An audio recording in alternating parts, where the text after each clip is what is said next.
terms of the attack on Saturday night, goes without saying I and everybody else within Police Scotland is utterly appalled by it.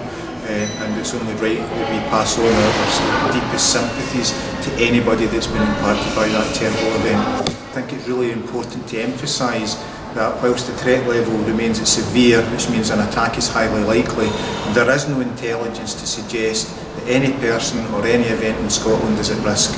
That said, there's no room for complacency, and what we have done is we have significantly increased the number of assets that we have deployed across the country. So for example, today we have more than double the number of armed response vehicles on duty than we would on a normal Monday, and that's covering every area from Dumfries right the way through to Inverness and everything in between. And I think there's a really important message there. You know, there has been some speculation about Police Scotland's ability to respond to such an incident that we've seen. And last year, myself and others gave an undertaking that we were going to increase the number of firearms officers within Police Scotland. We have done that.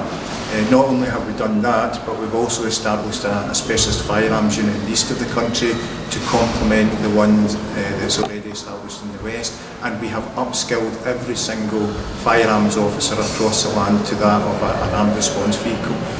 So we have a capacity that we can deal with.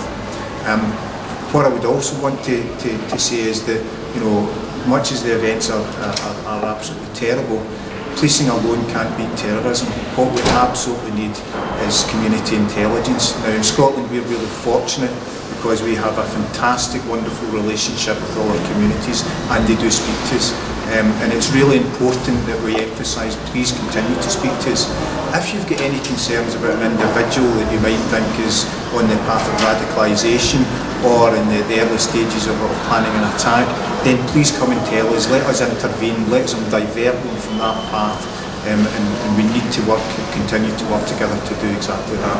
What I would want to say in conclusion is really two things. The first one is that there is no intelligence to suggest any attack is going to occur in Scotland, but we're not complacent. And the second one is to give you, the public, an assurance that Police Scotland has got firearms capability equal to, if not better than anywhere else in the UK.